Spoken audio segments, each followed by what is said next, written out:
If you're a maintenance supervisor at a manufacturing facility and your machinery isn't working right, Grainger knows you need to understand what's wrong as soon as possible. So when a conveyor motor falters, Grainger offers diagnostic tools like calibration kits and multimeters to help you identify and fix the problem.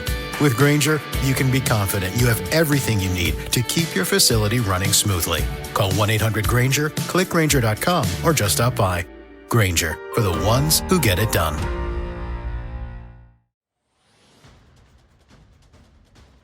Do you want more success, more growth, more results?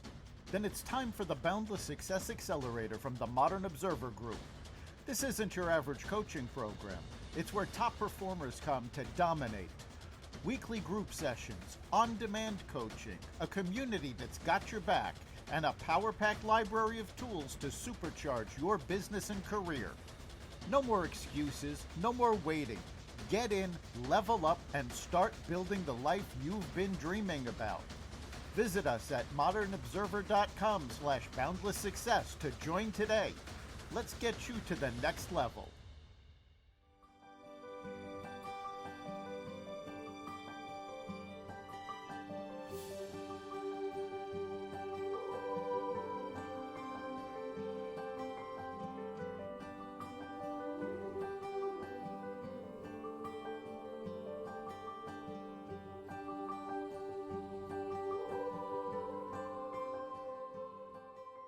We are lighting the candle, a world that works. Hi, everyone. I'm Bill Correll, and I'm blessed to be here today with my unbelievably great partner in empowerment, Jan Jeremias. And the two of us are blessed to have this wonderful new friend for me, older friend for Jan, Steven Levy. And Steve and Jan have just collaborated on a book that we're going to spend a little bit of time talking about today.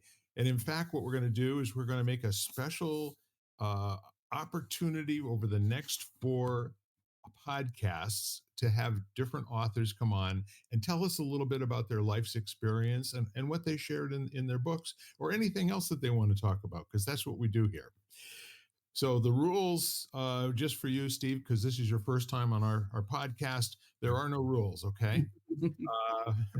We would like a little decorum and kindness and that sort of thing, but in terms of what we can talk about, it all leads back to empowerment one way or the other. So I think with that said, Jan, is there a different introduction that you'd like to do about Steve, because you know him so much better than I do?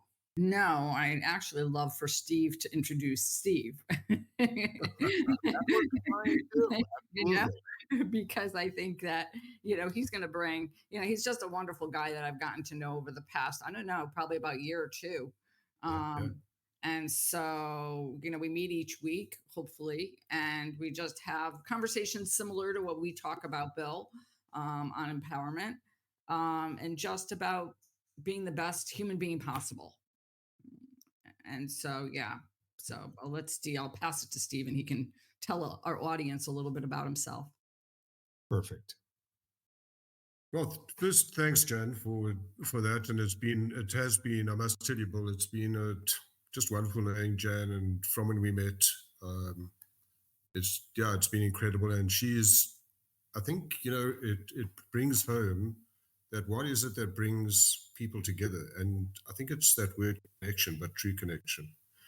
And, it's connection, but then there's a shared value system, or unspoken value system, should I say, that just happens. You can feel it. You don't make it happen. It just happens. And I think that's what happened in our relationship and getting to know each other, just allowing people to be themselves, and respecting each other. That's a big thing for me. So, if I can share a little bit of Steven, from South Africa, currently in Cape Town, but I was born in a small city called Port Elizabeth. It's about 8 hours from Cape Town if you drive. On the coast, but so we were brought up there, born and bred, school there, went to college, and then left. I come very much from a sporting background as opposed to an academic background. and learned to start from sport, about life, which I took, and business. I think a lot of sporting principles that I could carry with me into business and life itself. Um, from teamwork to what happens is as a team player, how important is it, your role, understanding your role and everybody else's.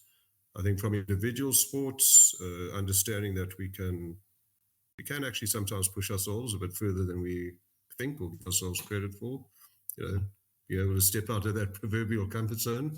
It's tough, but I think it shows you that you can do it. Not everybody plays sports, so this is Steven's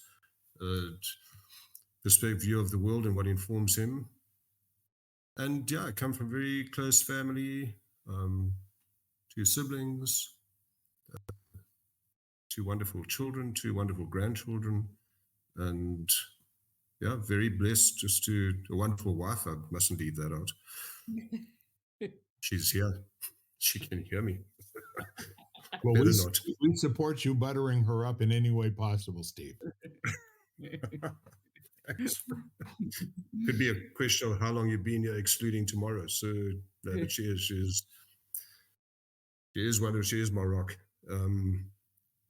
So yeah, I think, having said all that, I don't want to spend too much time on that, but having said all that, just one word that comes to mind is I'm very blessed and grateful for what I have. Yeah. And, yeah. I heard blessed and grateful. And those words resonate with me in particular.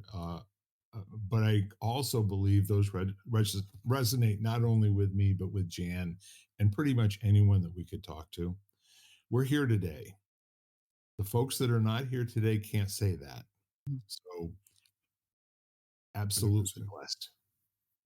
So let me ask you a little bit more about, before we jump into your book and what you've written about that, are there any particular things that you brought out of, you say that you were came from a sporting life. Now that means different things to different people sometimes, but I'm interpreting that as you probably played some organized football and some other sports, cricket maybe, who knows what. But the point is that you had an opportunity to have somebody leave an imprint on you as a human being, as well as coach you in the disciplines of playing a sport. Is that right? Correct. Yeah. Yeah. So I played rugby, not foot. I played football, but I played rugby more so, of course, as South A African. real man's sport, right? Yeah. And then, cricket. I played until I stopped playing cricket when I was 55. Yep. I played that a lot longer than you can play rugby for. And then athletics. So I did in my youth was track and cross country, then went on to marathons, ultra marathons, and now I just run to keep fit and healthy. There you go. Yeah, we do have a little bit in common there. I played a little intramural rugby at the University of Colorado, which was really fun. And I lived in a dormitory that was mostly football players and engineer. I was actually was an engineering student, and the guys would all make fun of each other, and we'd say, "Hey, we know who the real men are. We don't wear pads, and we have no skin on our shins." So, yeah, understand the language. yeah. So, what was your big takeaway there? Is there a guiding principle that you came out of organized sports with? Something that's kind of in your background message wherever you are or whatever you stand in front of people saying? Yeah, very much so, Bill. The one real core principle that I live by, I need to say from sport, and that was kind of embedded in me or instilled in me, should I say, from my late father. Okay, and he was also a very good sportsman. So it was very much about respecting people in their differences, and I'll tell you how that it's underpinned my life in how I've grown up, and it also underpins my practice, my coaching practice. So it's very much it's built off the core of respecting people in their differences, and it stands even more firm to me in the world today. So uh, I think that's a strong guiding principle for me. The others that I took out of that was discipline, perseverance, persistence. Just giving it your best shot. And while I think as a sportsman, you'll know that I'd, I'd be surprised if I listened to any sportsman saying they're not competitive. I think it's who they're competitive with, and for me, I think it's very much about competing against yourself. And that the lesson I learned from that was, if you can step away. Of course, we all try and win, whether it's at sport, whether it's in our business. We try and be our best, and we try and do the best we can. So you can maybe change winning too, but you go for that win. You must. You don't go. I don't think you step onto any field or in any business wanting to come second. But I think it's going in there understanding that if you didn't win, that you tried. You have to be brutally honest with yourself, and if you tried your best, then you're a winner. You can be a winner. Yes. It's like failing doesn't make you a failure. Failing, it's just part of life. That's probably where we learn our biggest lessons. Well, I certainly have. Yeah. That reminds me of an old saying, and I'm not quite sure who said it at the moment, but I shamelessly steal it as many times as possible during the course of the year. And that is that success actually is going from failure to failure with no loss of enthusiasm. Wow, I love that. Yeah.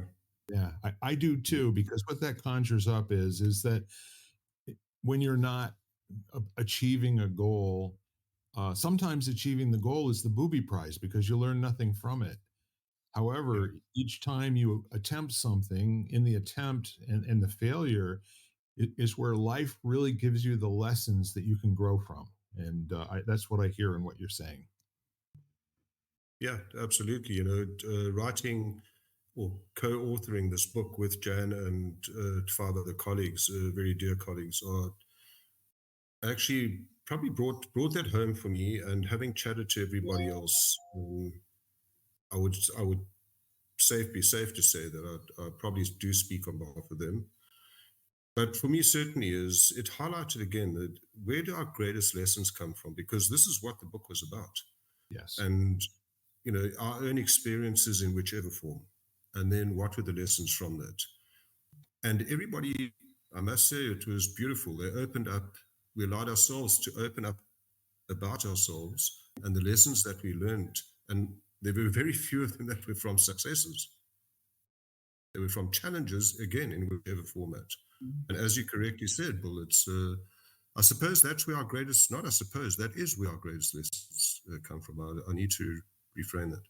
It is where our greatest lessons come from. And isn't it strange? It's funny, our fear of failure, that's the place we really fear to go, is where we learn our greatest lessons. It's sort of a question I'm asking myself, why do we fear to go there? Yeah, we kind of get it reinforced Excuse early me. on that you're bless you. Public failure is the worst. Personal failure, you can actually step over that, cover it up, hide it a little bit until later on you figure out there's nothing to be gained by that, and that authentically expressing your life in such a way that you embrace the failure. I think that's what invites other people to show up authentically. Yeah. Absolutely, and that's also something that stood out for me in the book across all our chapters, that everybody kind of stepped into their vulnerability, but they didn't just step into it in terms of using it as a kind of a buzzword or buzz phrase. They actually stepped. Everybody owned. Let me rather say that everybody owned their vulnerability, Yeah. and we're kind of okay to write about it, and that was also beautiful because we live in this world of, especially on social media, where everything's just wonderful. Yeah. Jen is Yeah. being very gracious and allowing us to get to know each other a little bit better. I really appreciate that she holds me in high enough esteem to introduce me to some of her favorite people on the planet, and she has never steered me wrong. And I've gotten great value, immense value, especially later on. There's one of your country folk who we're going to be interviewing, Taryn, and that was soul touching soul the very first time, and mate, I feel the same with you. I'm kind of interested if you will step back just a little bit and give us the premise. Like when you all started talking about, let's collaborate on this work together. What were those conversations like, and what sort of things were you hoping to draw out? And how long did it take you to kind of settle on, like, well, let's see if we can work within this area over here, and can you just give us a little bit of an insight into that, please? Absolutely. So I'm so happy that you asked that question, because it's so important for people to hear, and love to share that with you, Bill, about the background.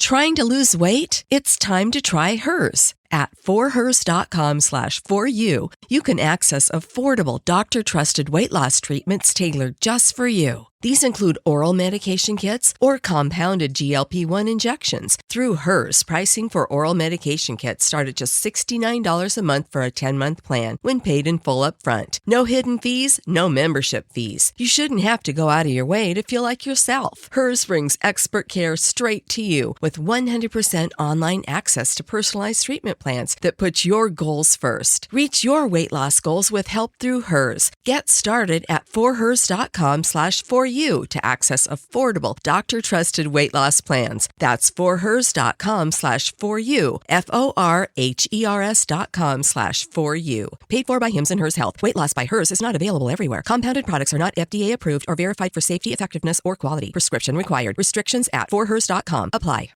Shop the Sherwin-Williams Super Sale and get 40% off paints and stains September 19th through the 24th.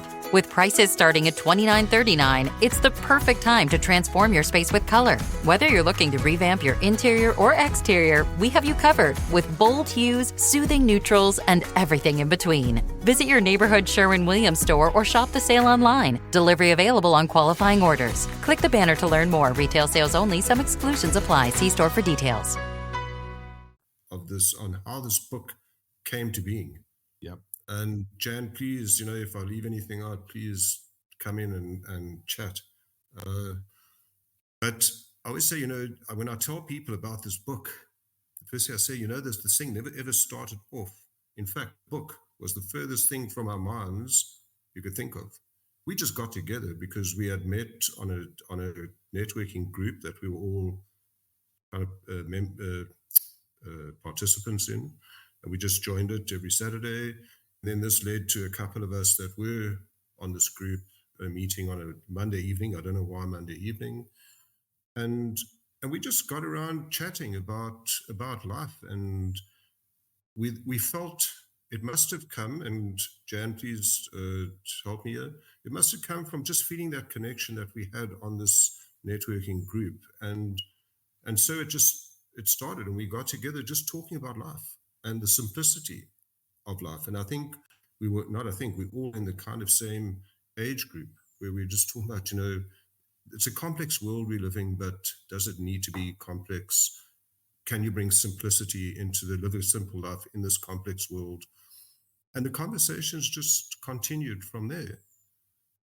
Based on that conversation is someone said, we just simply live and live simply. And then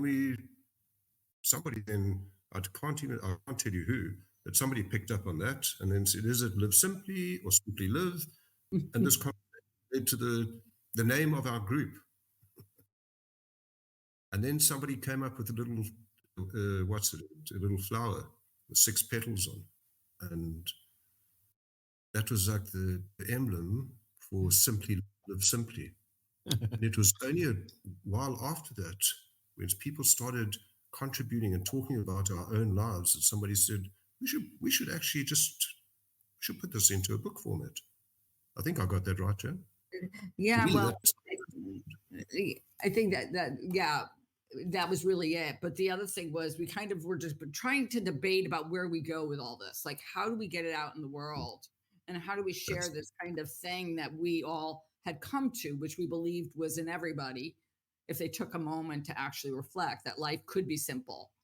And we said, okay, should we offer a course? Should we go online? Like, we started to navigate that a little bit, and we couldn't figure it out. And then, basically said, well, if we want to get out there and sort of talk about it, like, why don't we write a book? And Yeah. so we wrote a book. I think the gift to me has been through those conversations, realizing that there were no like physical borders, like, geographically or age wise for any of our experiences. Each one, like when they were vulnerable and they shared their story, we were like, oh my gosh, that's happened to me, or that resonates with me. And there was something very unifying about that, that we were able to, one, feel comfortable enough that we were so vulnerable with each other, but also to realize that we could identify with each other, and how that just enhanced the connection that we felt to each other even further. It was like all of a sudden that relationship so deepened because each one of us had experienced some element of something from someone else's story. Bill, if I may just jump in quickly, is that because as Jan said in when you said you enhanced the connection, that's so true because there was time spent between when we met to the point that we wrote the book, and were able to have, maybe just before that, able to have the conversations. Their connections were enhanced through trust because everybody was open. There was that, again, that thing called respect of each other, and listening and being curious about each other, and just holding a space for each other without actually having to do so, if that makes it. Just happened. Again, out of respect. So people listened. And so we got to that point of trust where we could actually now advance this and say, okay, and now we can take it into, and then the book was the outcome. I love the delineation of the steps, the actual causing of that foundation of trust to be built. There's, in some people, there's an instant trust, and then you can say things that will erode that. In other people, there's a mistrust on hello, and over a repeated period of time, sooner or later, they, as the book says, let you into their secret garden. And all of the joy and all of the humanness and humanity comes from people sharing their gardens with each other. Yeah. So I'm loving what I'm hearing here.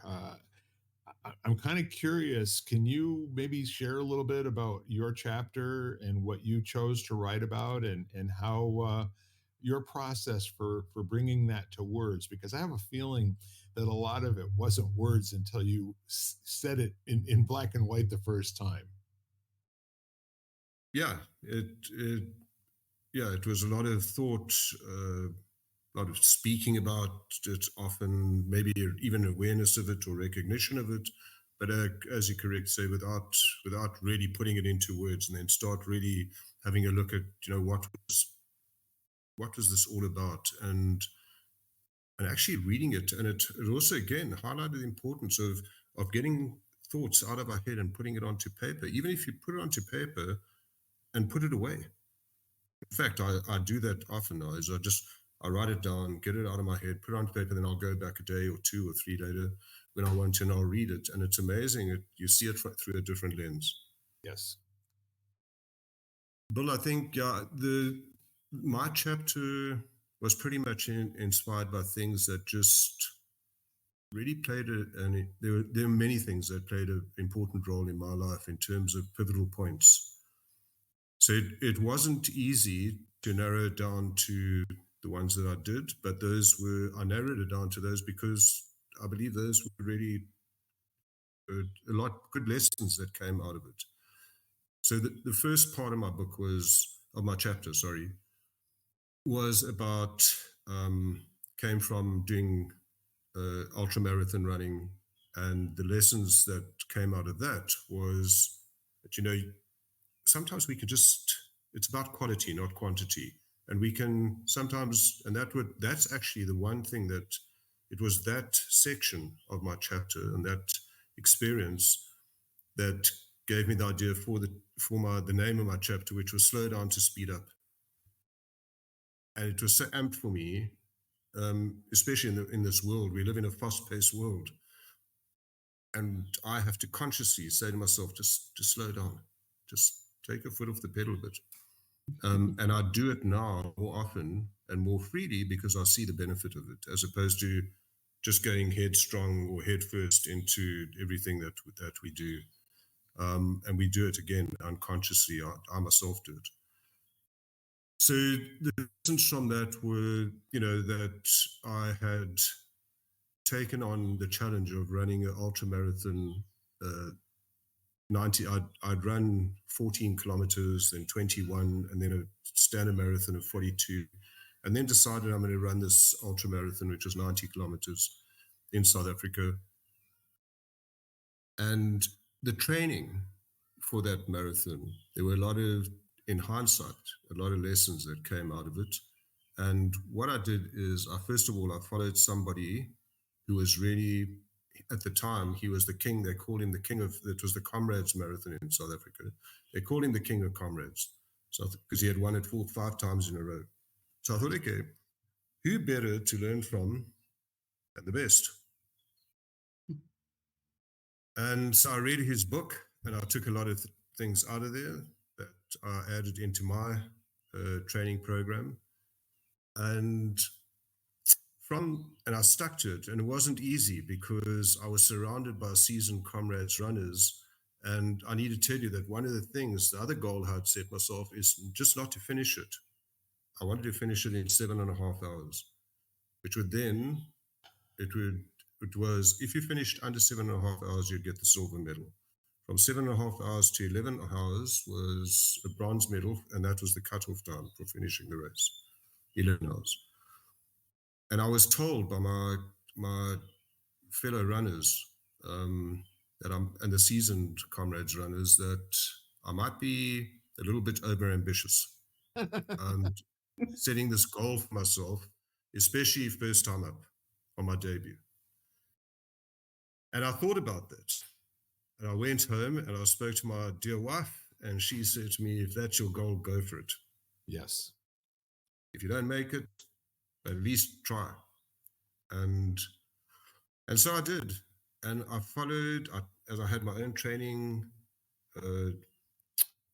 program that I'd done, and I stuck to it. And then we were flying up to Durban. That's where the comrades started, and actually finished. So we flew up, we stayed in Durban, and on the plane, everybody was comparing notes and how many kilometers everybody had run between January and the end of May. And that's when the worry set in, because everybody had done from 1,800 kilometers upwards, and I'd only done 1,200. And I thought, maybe I am being ambitious. And, then this kind of imposter syndrome sets in. Am I going to make it? Did I do enough training? And there was just one thing I took with me into that run that I read in this book by the King of Comrades. He said, rather go into the run feeling underprepared than overprepared, or undertrained than overtrained. And I did that. And not because anybody else wasn't prepared. There were 7 of us, but only 2 of us managed to cross the finish line for a silver. And I'm very grateful that I was one of them. Yeah, only 2 of us. And it's not, things happen over a race that long. I was very aware, doesn't matter how prepared you are, anything can happen outside you. You can get a cramp, you get the runs, and you're not going to achieve what you wanted to. But the lesson was that for me was just focus on, and I took that into business, and I focus on quality. It's not always about quantity. Yeah. For Steven. Do I do that consistently? The answer is no. Do I do it with more awareness than before? The answer is yes.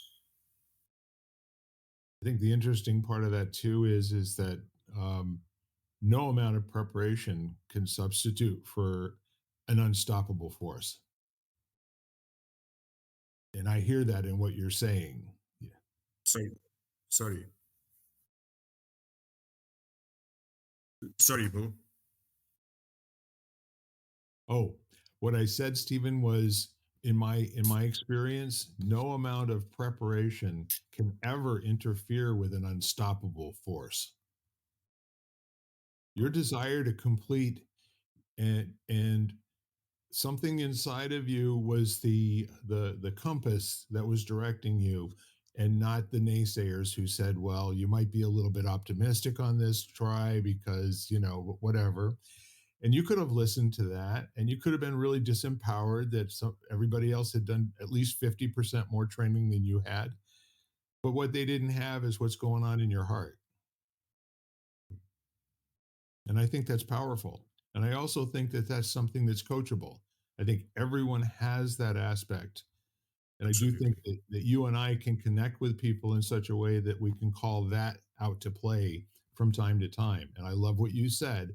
Because you win once doesn't mean you win all the time. But if you want to win badly enough, one more time and one more time and one more time until you get that goal accomplished. Yeah, I think the big thing, Bill, and it's what you said earlier is, or right now, is just also hits home because I'm on the firm belief, and I don't know if it was probably influenced by this, but I think even in my younger days at school, that everybody has something unique to offer the world. Yes. We just got to, but we haven't unpacked that yet, and we haven't been taught to go that deep and unpack it. So I think it's a journey that everybody needs to go on because there is so much hidden potential or unused potential lying amongst 8 billion people in the world today. Could be a great place if we could just unleash it. Always with respect and dignity, respect for differences. Yeah. Respect their differences. I appreciate that. Yeah. Jen, that might be a good one for you to pick up. Oh, respect their differences. Yeah. I think I'm with Steven. I think it's a thread that kind of weaves its way through, I think, everything I do. It's always in my mind, in the background.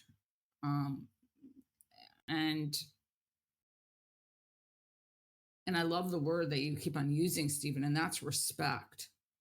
And I was thinking about that because I think one is you speak to very much because you learned this, like when you mentioned in your chapter, and that was respecting yourself in your entirety. It's like respecting and honoring your body and the fact that, when you're an athlete, you have, like, if you don't do that, then you get hurt or you burn out or you hit a wall. I mean, all the above. And so sort of honoring, I mean, I've been there and done really dumb things when I ran, like drinking no water because I wanted to have a really good time, and then paying for it at the end, like, because your brain isn't really thinking. So it starts, but you have to learn how to respect yourself. Yes. And in the process of also respecting others, and either whatever comes first, or I think it's an ever evolving kind of process where you have a different sort of register on your head where all of a sudden something happens in your life and you learn something from it, or it's an experience that you gather from. Like when my dad died, and I really respected my mourning process. I respected myself on how I went through that process, knowing that it was individualized, that no one else's grief process was going to look the same as mine or whatever. But it also gave me a different type of respect for people when they have a loss. So there was a different register. So I think there's that overall kind of respect, and then there's that kind of deeper respect where you actually understand someone and you're like, oh, okay, I had something similar, and so I really need to, I can honor them for that reason, or for every reason, but I really get it. Yeah, go ahead, Stephen. No, carry on. I was just going to say, it just brings to mind the Buddhist tenet that try as you might throughout your entire lifetime, every interaction you have with the universe and with the other people tells you nothing about them. It only tells you more about yourself. Mm-hmm. So in order to, really embrace that, not like bad news, because I mean, everybody does kind of want to figure the other guy out, right?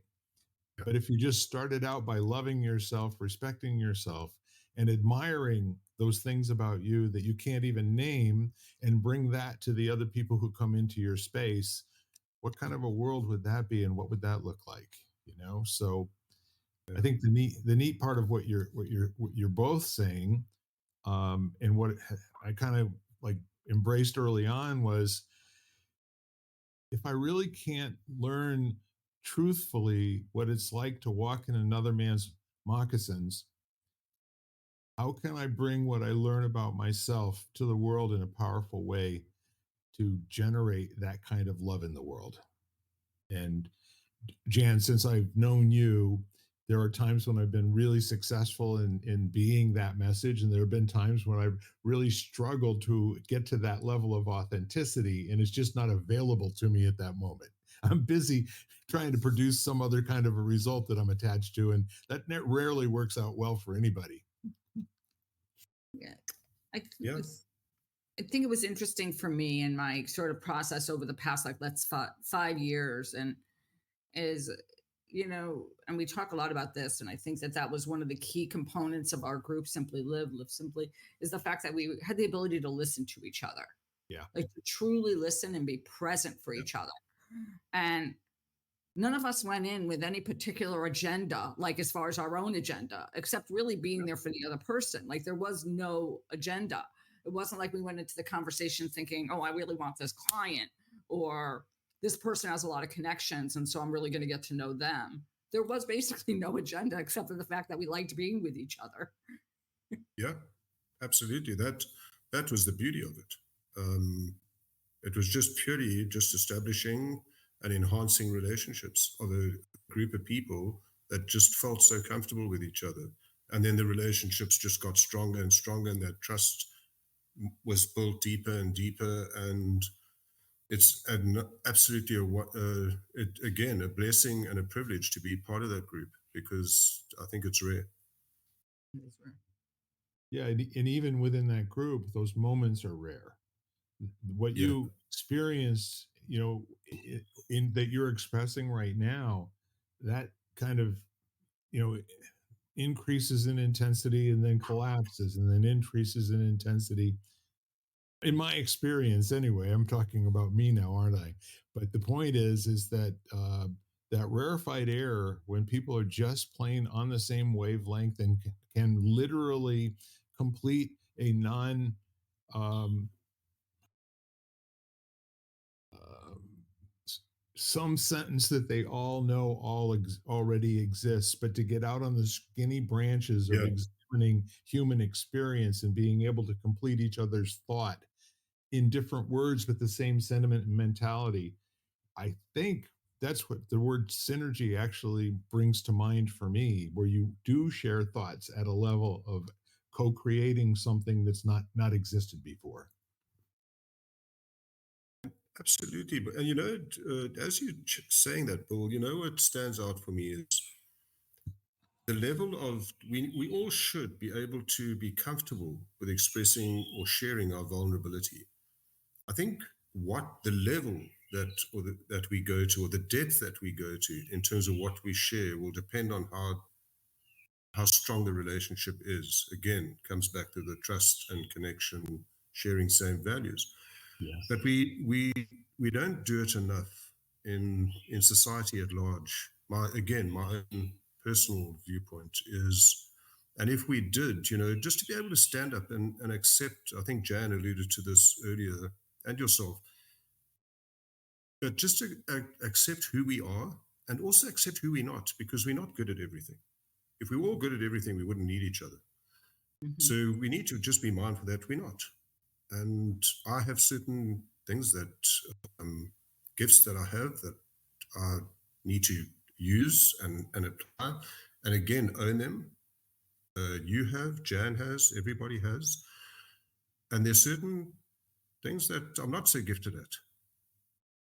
My learning from my own journey was to get to a level of acceptance when I can speak as proudly about the ones that I'm not gifted at as I do about the ones that I am. And if I can give equal weight to both in terms of pride, then I've reached a level of acceptance. I like the thought.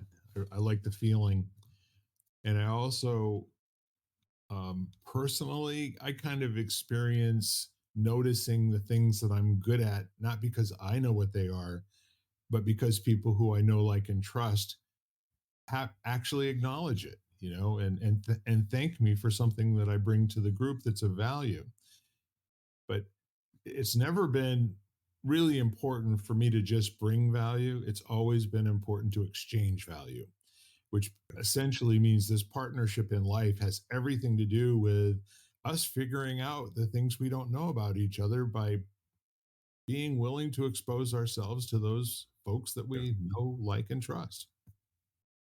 One of the things you just said, Bill, really made me smile because um, I think so often you said by what people like around you are sharing with you, and that's what you know.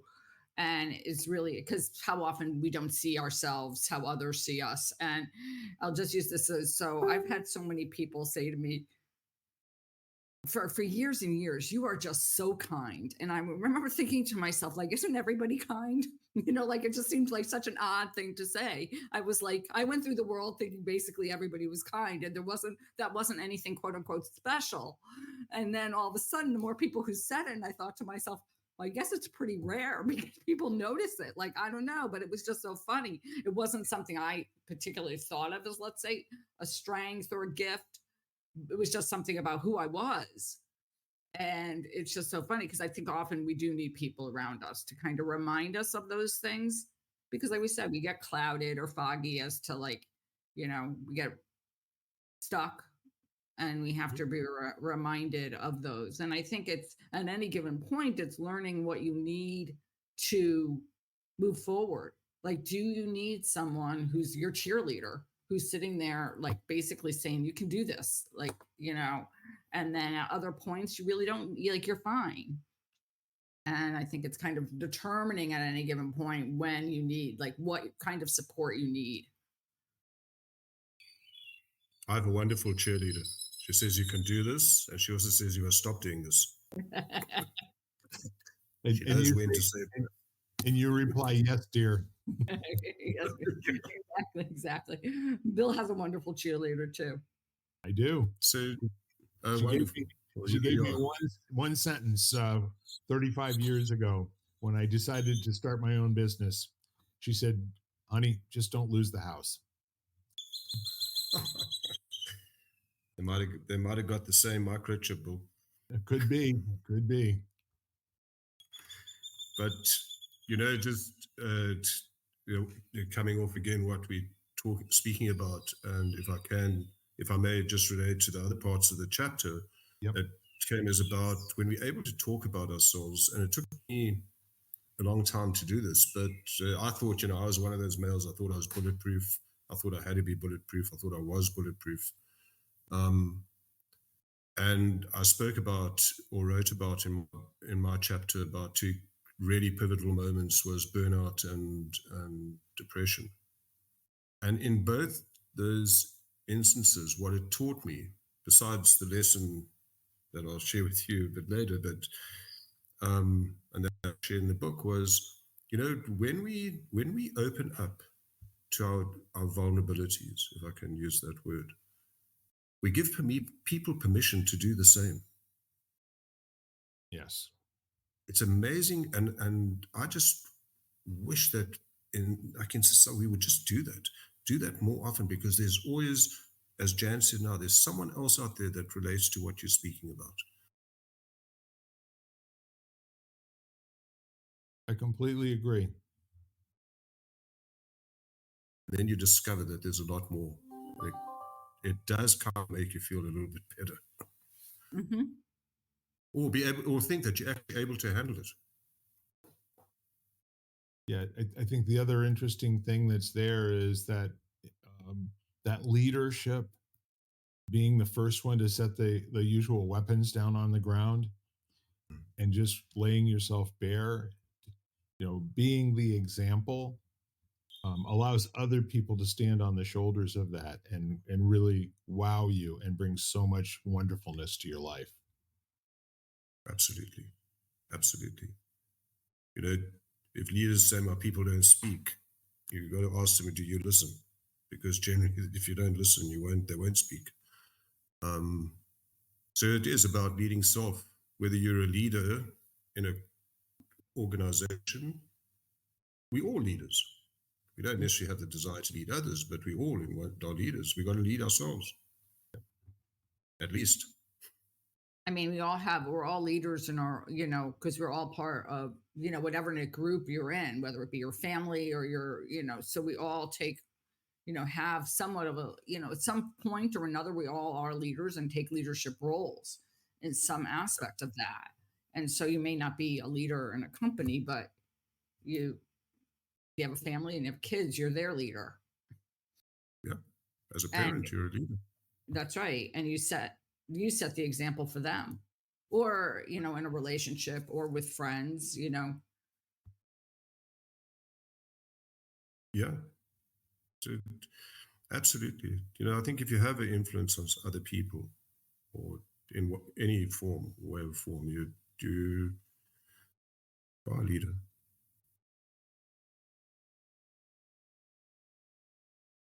I love just letting that kind of set in and marinate. The the words take on special meaning once they've actually hit the spot, and the response from the inside back out again. Um, Again, all I ever seem to find are people in the world who are looking for someone to have the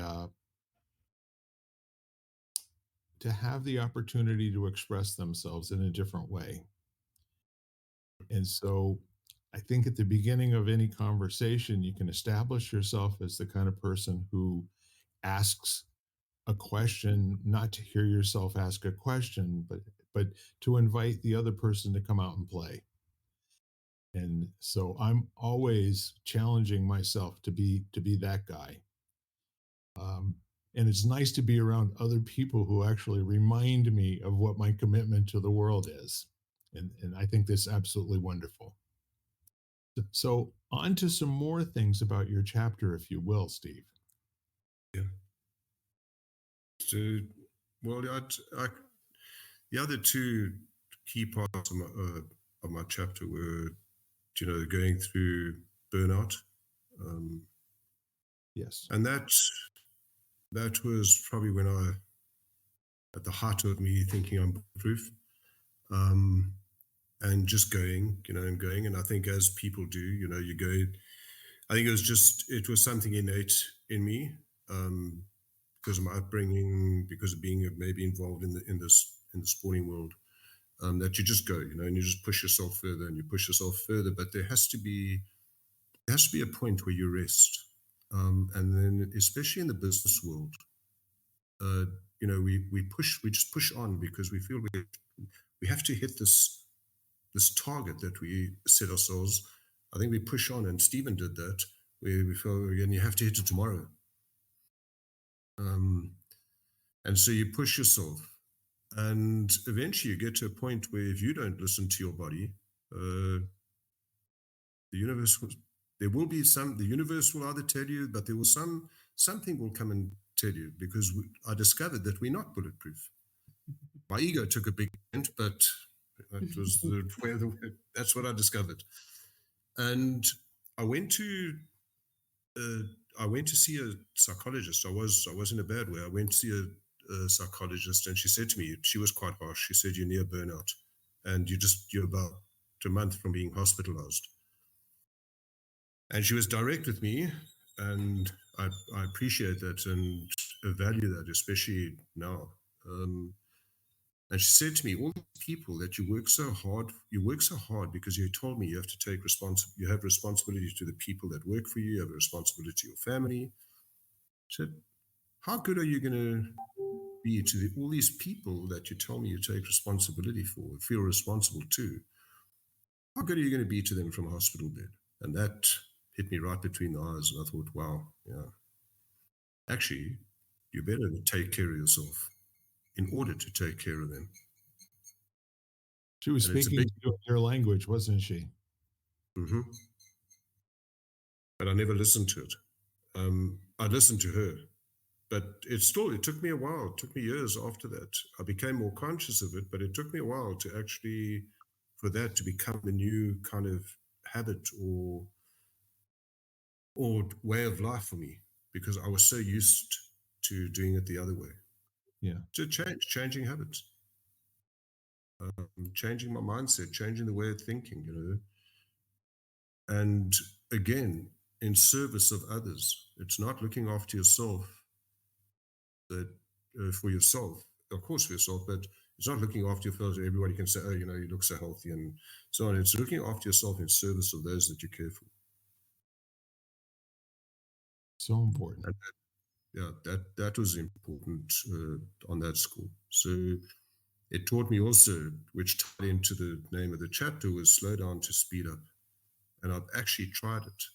And the times where I have taken my foot off the pedal, allowed myself the time to actually focus on something that I'm doing and put everything else aside, I was able to do that task a lot quicker and with a bit more quality than trying to rush through it. So it's something I really live by at the moment. Is if you've got important things to do, just select for a day, select 2 or 3 of them, and just focus on that. You actually find that, well, I've experienced that you free up time by focusing on those. You free up time to do the other things because you get so focused. Take out the distractions. Focus for an hour or 2 on what you need to do on something that if you didn't take out the distractions or focus would have taken you 4 hours to do, you now do it in 2. So you free up time by doing that, by slowing down to speed up. I like it. I do It's have not another. easy. Yeah, yeah. It's simple but not easy, right? Exactly. Love it. I love that you said that. The term I use often. Yes. So here's what's presenting itself to me. I totally get you as a really, really thoughtful human being, that you're artful in terms of how you live and you're artful in terms of how you navigate your life. And I'm just kind of curious, was there anything that you could look back on now after you wrote the chapter and completed it, after all your edits, when you finally said, that's it? Did it leave you with something present that you did not possess before you started the chapter? And if so, what was it, in your opinion? Yeah, it kind of affirmed to me that actually just be yourself. Just be yourself. Okay. Mm, And don't try and fit in with the rest of the world, and don't go in with the mindset, I need to go in because this is to this, whatever it is, whatever environment, go in because if I go in like this, then they will accept me or appreciate me. My mindset is now going in with not being arrogant, is just go in as yourself, okay, with humility, and there will be people there. They will just let them decide if they accept you or not. yeah. It's not my decision, because as soon as I try and show up for them, I'm not being authentic, and they will pick it up. And those people then that accept me for someone that I'm not, that relationship will not enjoy any longevity at all. So, but again, Bill, as you said, it's simple. It's not easy. I have to be conscious of it. I am more conscious of it. So it becomes easier, but it's not easy. Mm, yeah. The rigors of discipline never are. However, they give you a tough now for an easy later. You know Yeah. the And then, Bill, if I can, just not only writing the chapter, but sharing it with Jan and the 5 other co-authors or colleagues that you'll meet, is this whole environment made me think, it gave me the confidence and the permission, even more so, to just be who you are, because the people in this environment accepted me for who I am. And it's so liberating. It's wonderful. So it wasn't just writing the chapter. It wasn't only writing the chapter. It was writing it and the group that we have and getting their feedback. Yeah. I love that, and what I hear you saying is more that not allowing you to be who you are, that they perceived who you are, but to show up like a blank slate every time and find out who you are today. Yeah. That's what friendship is all about, right? Sure. And that's a great experience to share, that the act of writing this book together and collaborating allowed you to experience maybe a little bit different kind of friendship, a kinship on this spaceship Earth, as we call it, hurtling along at who knows how quickly, but every once in a while you do need to slow down. You do need to take a moment and see what's actually present here, and appreciate it, and appreciate yourself for being there. Yeah, and I think everybody in the group reminds each other every time we meet about that. Yeah. It's just, even the conversations we had today, without saying it directly, you must slow down and so on. You just feel it. Somebody says, I'm not here yet, I haven't got, then everybody says, it's okay, it's no problem. It's that constant, you're just sitting in that environment where it's okay, but we let it can't be okay forever, because then you probably become just a procrastinator. So, but it's okay. It's that finding that balance between just allowing it to be here and trust the process, but then we also have a commitment to each other to write a book. So there will be a deadline. It's not an infinite journey. Yeah. And I think that balance exists, but the balance exists because it's created unconsciously by the group.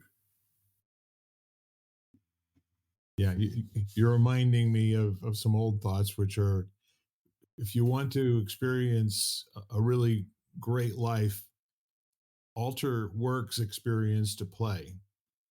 And the definition of play in my world is to give and take without intent. No, nothing to win, nothing, nothing to get, but just to be in the present moment, sharing whatever there is in that moment with the folks around you, and just loving every second of it. Absolutely. And what happens will happen, will come out of it. If you go in, I think, as you said, with expectations of something in return, generally you're going to make it about you. Yeah, and we know how that works out, don't we? Yes, we do. Well, I appreciate you allowing me the privilege to be able to listen to your words and then paraphrasing them in what I receive them as, and then kind of validating or expanding on what your message is. I'm wondering, is there any other message today that you want to deliver the world? Here we are talking to each other half a continent apart. I mean, half of a sphere apart. You're in South Africa. We're in North America. And you're going through some, just to be here this time of day for you is pretty heroic. Thank you. My bedtime is not that, it's still only 7 p.m. 1 more hour, I'm gone. Oh, okay, good. Excuse me. Sorry. No, thank you for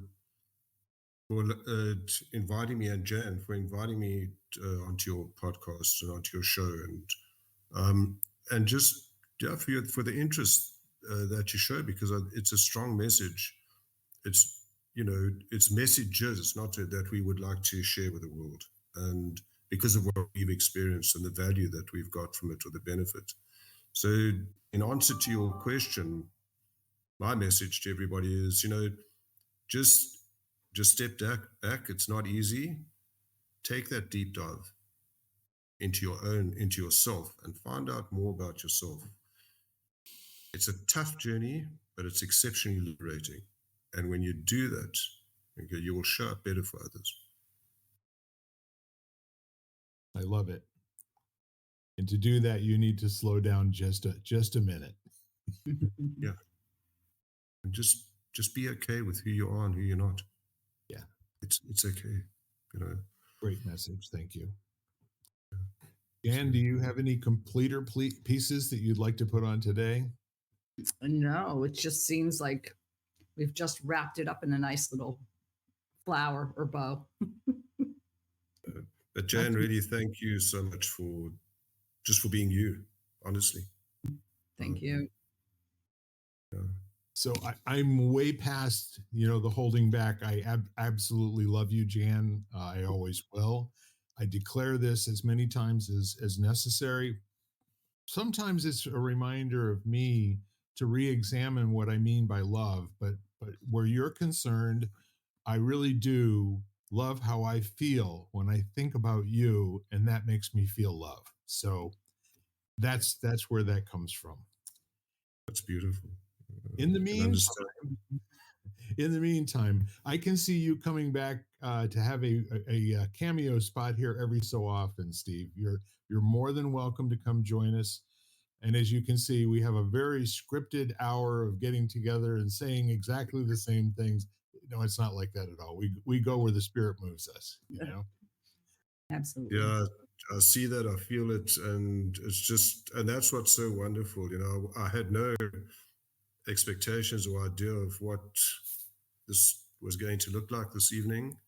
And thank you so much, Bill, for you, because I don't know you, but you seem to have a way of making, or what I've experienced this evening is you seem to have a way of making people feel comfortable.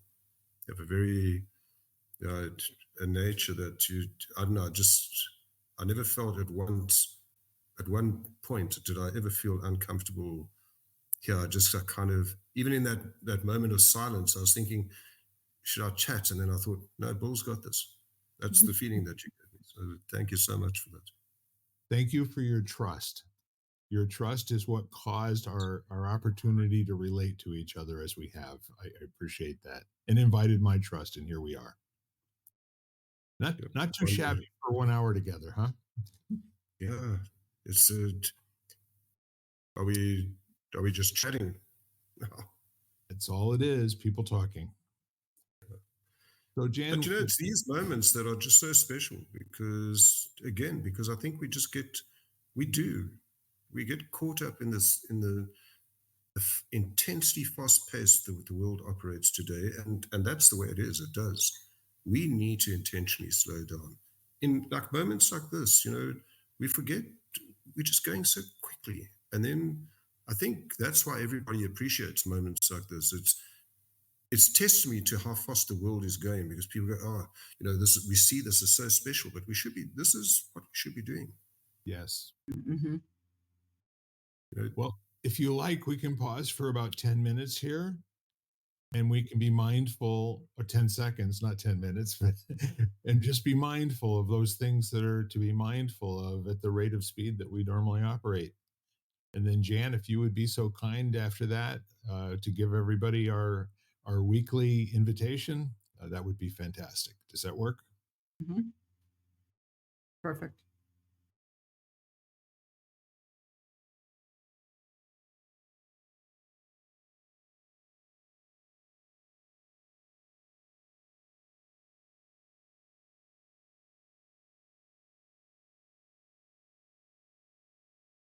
Amen. So thank you everybody for listening. So each week we close with, please connect with someone, take a moment out of your day to let someone in your life know how much you appreciate them and how much you value them. Text them, call them, send them a message. And maybe it's somebody who you know, or maybe it's somebody who you're just meeting and you just say, I appreciate the fact that you're here. Maybe it's the checkout person, or maybe it's, your postal person or something. Just take a moment to let people know that they matter. Excellent. Ladies and gentlemen, we are lighting the candle, a world that works. We have just completed a marvelous hour with my partner in empowerment, Jan Jeremias, and our new lovely friend, Steve Levy. I am blown away by the quality of human beings that are out there. And it gives me juice to go through the rest of the week, which may or may not have the same kind of rewards. But looking forward to seeing you all again next week this time. In the meantime, God bless all of you, and bye-bye for now. Bye-bye, everybody. Thank you, Jen. Thank you, Boo. You're welcome. You've been listening to Lighting the Candle, a world that works, part of the Xvadio podcast network. You can catch every episode of Lighting the Candle, as well as the rest of the network, at xvadio.com, the Apple Podcasts app, YouTube, Spotify, iHeartRadio, Audible, Amazon Music, and wherever you find podcasts.